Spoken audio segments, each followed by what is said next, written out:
If you enjoyed this video, please leave it a like and a comment. Thank you. Okay, so let's get right to the case. Tonight we are traveling to Mississippi. Shout out to all my friends in Mississippi. Okay, so this case took place in March of this year, March of 2024. And it was in a town called Brandon, Mississippi, which is outside of Jackson, Mississippi. And this is the case of Ashley, Smiley, and Carly Gregg. So let's start with some information on Ashley Smiley. She was born on April 11th, 1983 in Stuart, Florida. And she really loved Florida. What she enjoyed most about it were the beaches and Disney World, of course. She was very gifted in math, technology, and the arts. And ultimately, she shared those talents by becoming a teacher. She enjoyed reading and spending time with her family, as well as her beautiful golden retrievers named Wyatt and Finn. Now, by the year 2024, Ashley was 40 years old.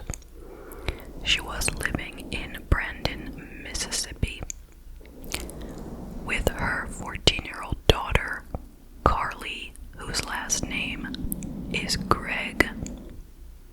I don't know if Ashley was ever married to Carly's father or if he is even in the picture at all. But anyway, she was living with Carly, who was 14, and her husband named Heath Smiley. And Heath was obviously Carly's stepfather. Ashley was known to be a loving wife and a devoted mother. She was also a very well-liked math teacher at Northwest Rankin High School, where she had been named New Teacher of the Year in 2022. And the students who had her spoke very highly of her. They really, really liked her, and so did the rest of the staff at the school. Now, her daughter Carly went to the same high school where Ashley worked. Carly was a brilliant girl. She had skipped the 4th grade, and she had already taken the ACT exam, which is a college achievement test, and she had scored a 30. And she was young to have taken this test. Most kids don't take it until, I guess, their junior year, and then maybe again in their senior year. But she was a sophomore, and she was a year younger than the rest of the sophomores, of course, since she had skipped a grade. And reportedly, she had been Student of the Month and Student of the Year at some point in the past. But it wasn't all roses where Carly was concerned. She was known to be a girl with a lot of teenage angst. And her friends were well aware of that. They spoke of it openly, but they said that nothing that she ever said really concerned them, because they just thought, it was a lot of talk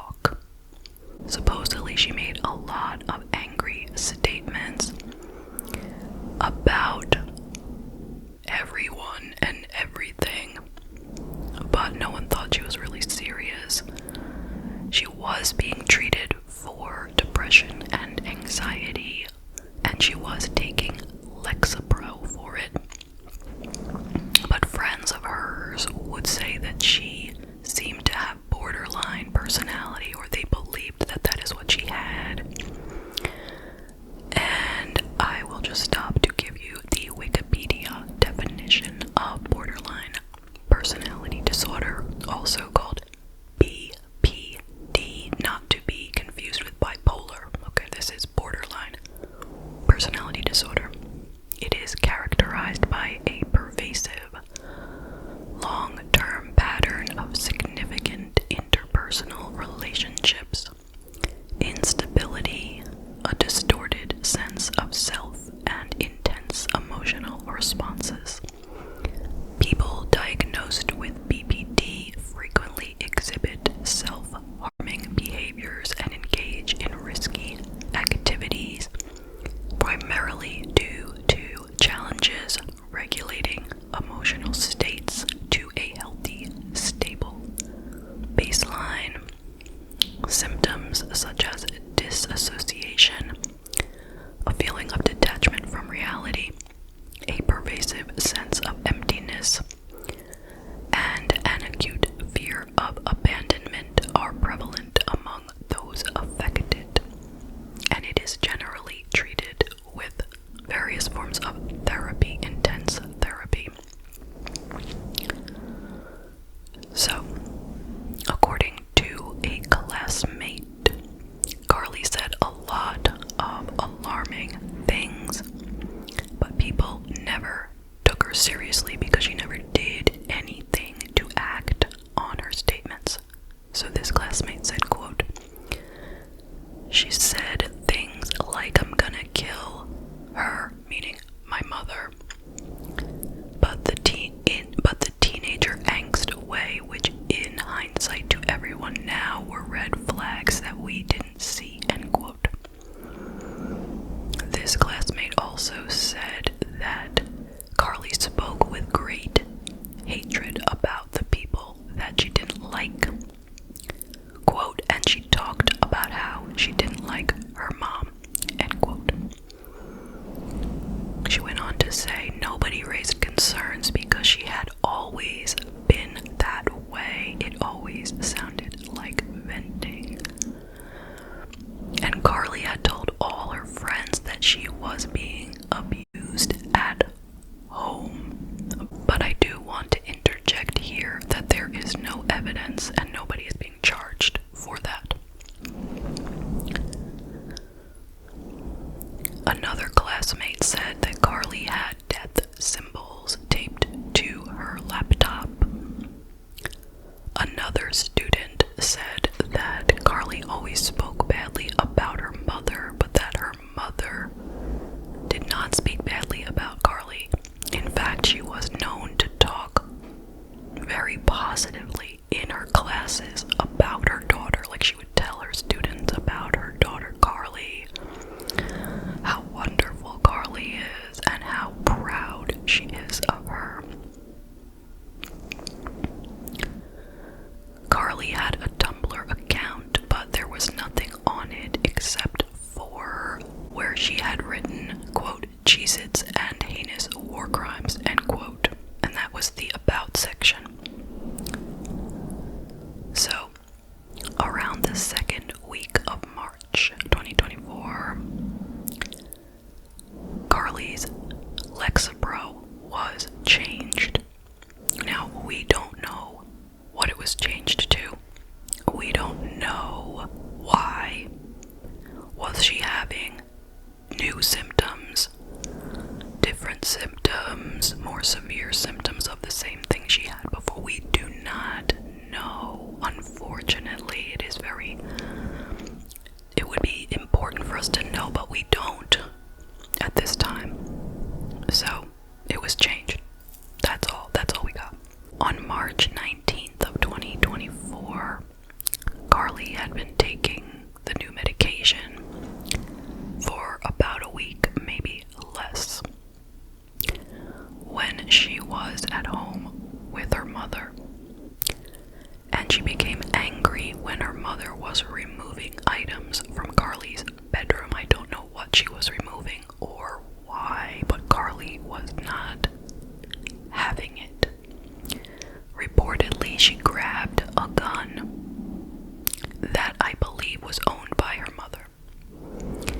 And then she followed her mother into her mother's bedroom and then shot her once in the neck and twice in the face, killing her. Next thing that happened, reportedly, was that Carly found her mother's cell phone on the kitchen counter, and she started texting her stepfather Heath, pretending to be her mother and asking him when he would be coming home. He said about 45 minutes. So the next thing she did, knowing she had 45 minutes, she called her friend and asked her friend, "Have you ever seen a dead body?" The friend said no, and so she said, "You better come over right away. It's an emergency." Her friend came over, and believe it or not, Carly brought her into the bedroom and showed her Ashley's deceased body.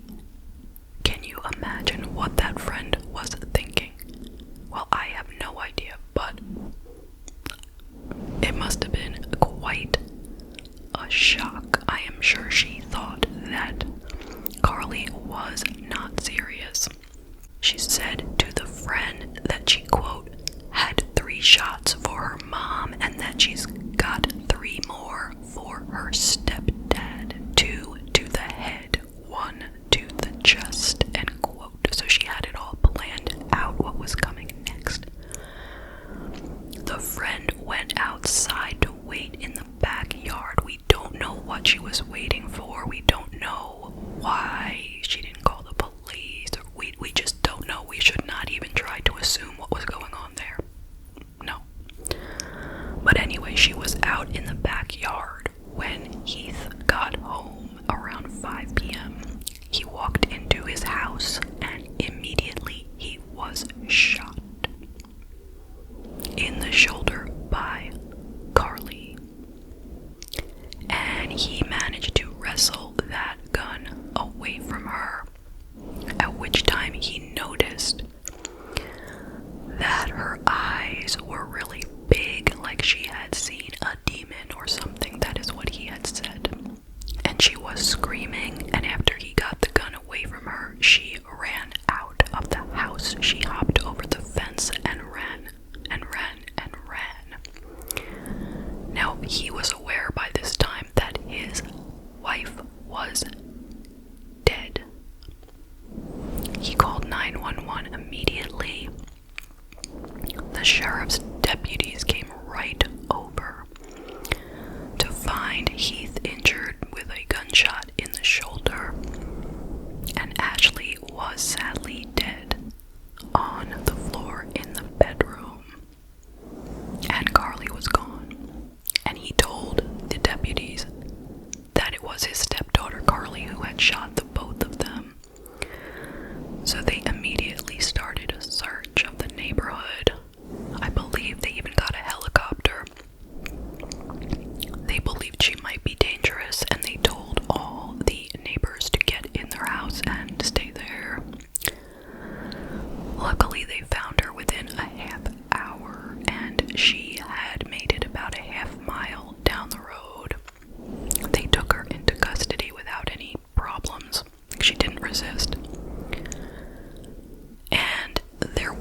then walked into her mother's bedroom and then soon exited with her hands concealed behind her back. A gunshot, a scream, and then 2 more gunshots can be heard right after this. And then the footage goes on to show that after the shooting, Carly went into the kitchen. She put something heavy down on the counter and began to text on Ashley's phone, and that is when she was texting her stepfather. But the interior camera that was picking this up, apparently she took it down and put it in the refrigerator so you could not see what happened between her and her stepfather. The police have not offered any motive in the case, and she was charged as an adult with the murder of her mother and the attempted murder of her stepfather. She was originally taken to Rankin County Juvenile Detention Center, but she was moved to the adult jail after they decided she was being charged as an adult. And she briefly appeared in court where she pled not guilty and was given a $1 million bond. Reportedly, she had said to someone when the bond was set, she said, quote, "You can kill somebody and pay a lot of money and get out of jail," end quote. So that was the first she had learned about bail, I guess. Now, in August of 2024, Carly, who was 15 by that time, was offered a plea deal of 40 years in prison, but she rejected the plea. So her case will head to trial, which is scheduled for September 16th. The judge had already ruled her to be competent to stand trial prior to this scheduling. Now, the judge said to her when she rejected the plea, he said, quote, "The jury will either acquit you or you'll be facing 2 life sentences, or this court can sentence you up to 93 years. Do you understand that?" End quote. And she said, "Yes, Your Honor." And he said, "It's your choice and your choice alone to proceed to trial." And she said, "Yes, Your Honor." So she is being held in solitary confinement at the Rankin County Jail until her trial, and her lawyers are planning on an insanity defense. Now, right after the shooting, the students described the atmosphere in the school, how there was such a feeling of dread that it was suffocating. Here are some quotes from the students, from various students. "The atmosphere is so thick with sadness and confusion, we are all confused and lost. The rest of my teachers are so down, and the energy this school usually has is gone. I walk past the same teachers every day, and even the principal, and say hi, and today there was barely any glances. We have counselors and mental health specialists here, but this is not something I'd ever think would happen at my school. My algebra teacher came in the class and her voice was cracking so bad she burst into tears and left for 30 minutes. We didn't even do work. Everyone was so down and depressed. Our school was so vibrant and joyful, and then this happened, and it's just so gloomy now." The Mississippi House of Representatives adjourned on March 20th, the day after Ashley's death, as a tribute to her.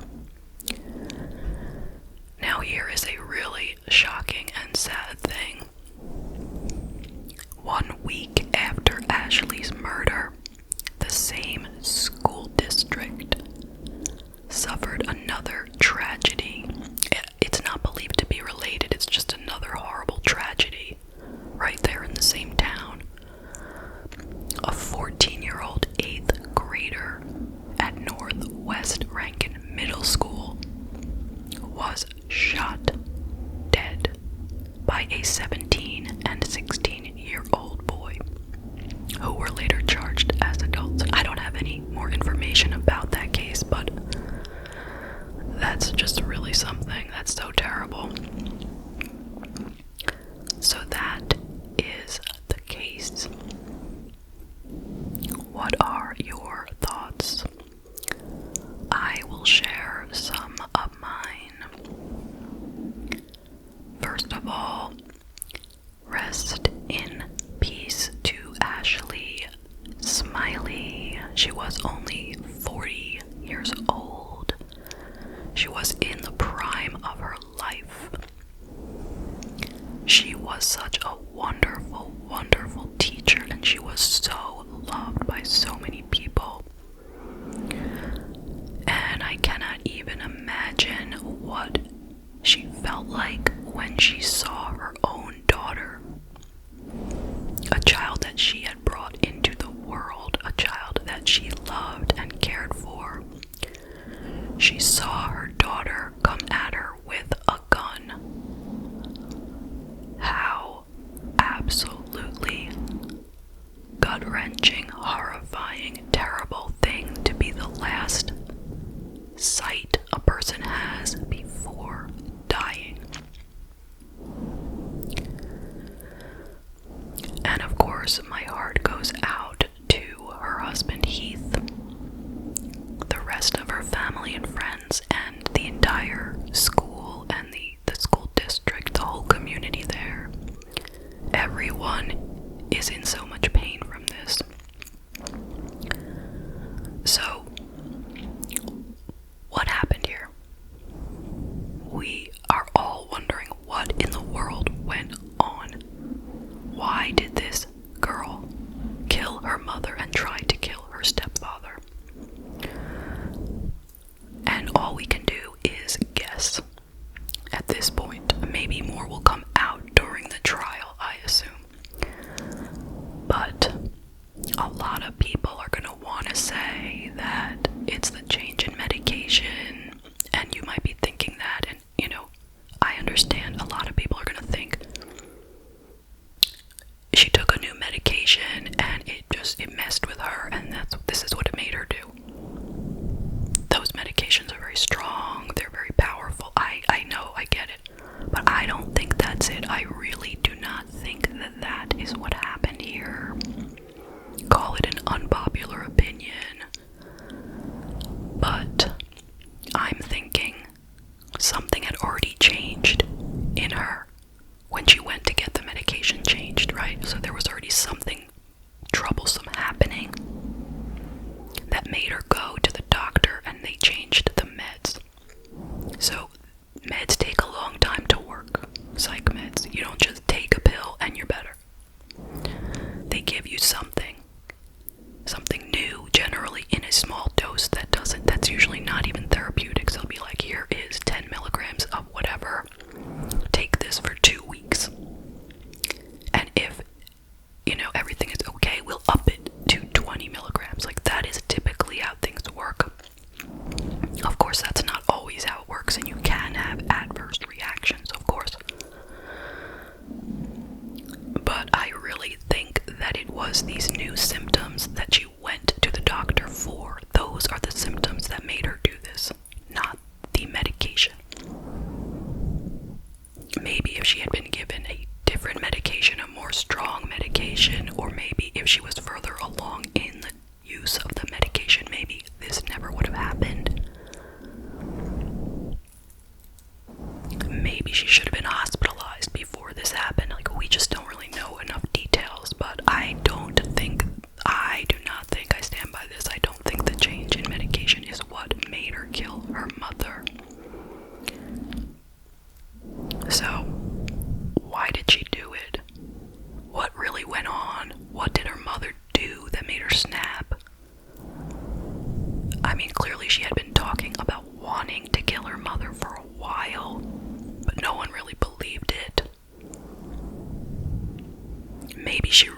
was very serious about it all that time, and she just waiting for the right moment. And this was it. And she's like, you know what? She just took my whatever out of my room. That is it. I have had it. I'm ending her. And my stepfather too.